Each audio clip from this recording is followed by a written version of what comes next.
Örnek olsa бүгінгі форумның бағдарламасына біраз өзгерістер енгізілген. Әсіресе Астанадан президент әкімшілігінен, әдебиет министрлігінен кеңесіп адамдар әркім тәуелсіздікке байланысты келе алмай қалды. Сондықтан форумның алғашқы сөзін, кіріспе сөз, ендігі сөзін Алматы қаласының әкімінің орынбасары Серік Тұрарұлы Иманқызы.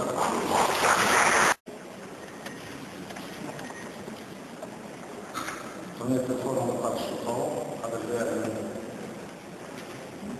Қазақстанда қазіргі заман талаптарына сай серпінді түрде даму азаматтық қоғамды одан әрі қалыптастыруға бағытталған шараларды жүзеге асыруына тікелей байланысты. Өткен ғасырдың соңғы шегінде елімізде орын алған түбегейлі реформалардың нәтижесінде түрлі әлеуметтік топтардың өкілдері қоғамдық қоғамдық бірлестіктер құрыла басталды. Тәуелсіздік бұқаралық ақпарат құралдары, қоғамдық және діни бірлестіктер және саяси партиялар пайда болды. 2000 жылы елбасы өзінің ниетінде еңсеге аяғы қалыпсыз қоғамдар басы Қазақстан халқына жолдауында үкіметтік кеңес ұйымдарды дамыту үшін жағдай жасау жөнінде үкіметке алғашқы тапсырманы берді. 2003 жылы бірінші азаматтық форум өткізілді.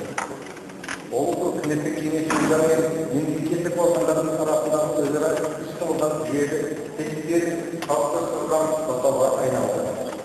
Елбасы бұл мәселеге жаңа 10 жылдық жаңа экономикалық өзгеру, Қазақстанның жаңа мүмкіндіктері атты биылғы жолдауында үлкен мән берді. Соның нәтижесінде үшінші секторда 1 миллиард қаражат бөлінді. Сөйтіп, өткен жылдар аралығында елде азаматтық қоғам институттары сақталды. Қазіргі уақытта олар мейлінше даму үстінде. Уважаемые коллеги, друзья, уважаемые участники форума. Сегодня мы собрались на 6-ю Алматинский форум правительственных организаций. Это главная наша диалоговая площадка года. В принципе, в течение года мы проводим очень много мероприятий. О них некоторых я расскажу, некоторые вы расскажете сегодня, поделимся мнениями, рассмотрим то, что мы сегодня достигли на сегодняшний день, наметим задачи на будущее. Время достаточно быстро бежит, казалось бы, вчера мы провели 5-й, вот сегодня уже 6-й. Этот форум отличается от предыдущих многими фактами. В первую очередь он отличается тем, что обычно мы проводим свой алматинский форум, затем состоится республиканский. В этом году республиканского форума нет.